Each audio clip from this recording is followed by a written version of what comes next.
আজকে আমি তোমাদের একটা বাঙালদের খুব প্রিয় একটা খাবার করে দেখাবো। কাজ করতে করতে রান্নাঘরেই চলে এসেছি। রান্নাটা হচ্ছে এরকম,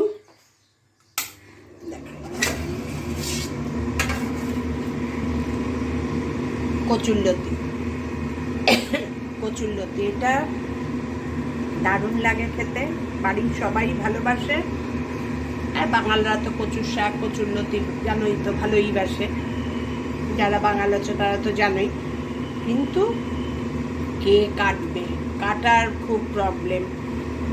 যদি আমার কর্তা সমস্ত কিছু কাটতে পারে, আমি তো কিছুই কাটতে পারি না। আর এগুলো ঝুম্পাকে দেওয়াও যায় না, অনেক সময় সাপেক্ষ না। ওর তো ট্রেনের টাইম বেরিয়ে যাবে, তাও আমায় কেটে দেয় সব কিছুই। তারপরে কচুরলতি অসম্ভব, তাই এটা কর্তা দুদিনে বসে কেটেছে জানো। কচুরলতিটাকে আগে একটু ভাপিয়ে নিয়েছি, ভাপিয়ে নিয়ে এবার রান্নাটা করব। এবার কীভাবে করছি, আজকে করব পেঁয়াজ রসুন দিয়ে, এরপরের দিন করব নিরামিষ ভেজ। অল্পই রেখে দিয়েছি ভেজের জন্য, আজকে পেঁয়াজ রসুন দিয়ে করি। পেঁয়াজ রসুনটা বেশি ভালো খায়, আর ভেজটাও খায় কিন্তু পেঁয়াজ রসুনটা বেশি। যেটা ভেজ করব যেদিন একটু রেখে দেবো মেয়েদের জন্য পেঁয়াজ রসুনের, আমাদের ভেজ। কীভাবে করছি দেখো। তেল গরম হয়ে গেছে, তেলের মধ্যে দেবো দুটো কাঁচা লঙ্কা ফোড়নে, আর দেবো একটু কালো জিরে।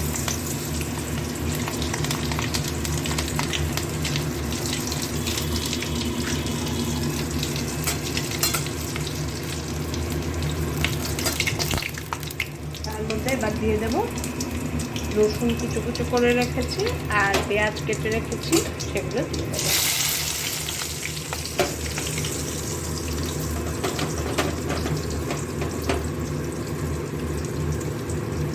রসুন বাটা দিলে কিন্তু ভালো লাগবে না, রসুন গোটা গোটা দিতে হবে, মুখের মধ্যে পড়বে, দারুণ লাগে খেতে।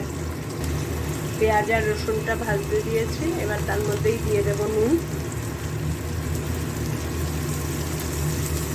নুনটা একটু দিয়ে দেবো, কারণ আমি কচুরলতিগুলো সিদ্ধ করেছি, একটু ভাপিয়ে নিয়েছি যে নুন দিয়ে। আর দিয়ে দেবো হলুদ, দিয়ে দেবো একটু কাশ্মীরি লঙ্কার গুঁড়ো। একটু ভাজা ভাজা যেই হবে তখন কচুরলতি যেটা ভাপিয়ে রেখেছি সেটা দিয়ে দেবো। খুব সেদ্ধ করিনি, জাস্ট ভাপানো। খুব সিদ্ধ করলে কি বলো তো, একদম গলে যাবে, একদম এইরকম টাইপের, মানে গোটা গোটা দেখতে আছে কিন্তু সিদ্ধ। ধরলে তুমি দেখবে সেদ্ধ হয়েছে, কিন্তু গোটা গোটা।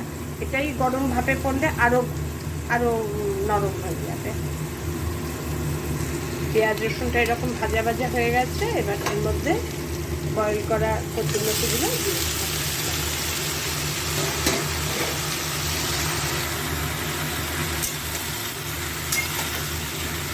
এবার একটু দেখে গ্যাসটা সিল করে দেবো। একটু সিদ্ধও বাকি আছে, সেটাও হয়ে যাবে, আর ভাজা ভাজাও হয়ে যাবে। কিছুক্ষণ ঢেকে ঢেকে এরম ভেজেছি, এখন ওটাকে খুলে দিয়েছি। এবার আর একটু ভাজা ভাজা হবে, গ্যাস অফ করে দেবো। এই যে জল জলগুলো দেখা যাচ্ছে মাঝখানে মাঝখানে, এই জল জলগুলো শুকিয়ে যাবে, আর ঢাকবো না। প্রথমে ভাপানো হয়েছে, তারপরে ঢেকে একটুক্ষণ আর একটু নরম করা হয়েছে। এবার এই জল জলগুলো শুকিয়ে গেলে গ্যাস অফ করে দেবো। দারুণ লাগে খেতে কচুরলতি। এটা সর্ষে নারকেল বাটা দিয়ে করা যায়, ডালের বড়া ভেজে করা যায়। আমি ডালের বড়া ভেজেই করবো, দেখতে দেখবো, তোমাদেরও দেখাবো। খুলে খুলে একটুক্ষণ ভাজলাম, দেখো এখন আর একদম জল জল নেই, যেটুকু আছে ওটুকু ঠান্ডা হলে শুকিয়ে যাবে। কমপ্লিট আমার কচুরলতি পেঁয়াজ রসুন দিয়ে। তোমরা এইভাবে একবার বানিয়ে খেও, দারুণ লাগে, দারুণ লাগে। আর কিচ্ছু লাগবে না, আর সব ভাত আজকে খাওয়া হয়ে যাবে এই কচুরলতি দিয়ে। টাটা। আজকে আমার রান্না এখানেই শেষ হলো, আর কিছুই রান্নার নেই আজকে। তারপরে যা করি তোমাদের দেখাবো। আজকে দুদিন পর ঝুম্পা আসবে, ঝুম্পার পেছন থাকতে হবে।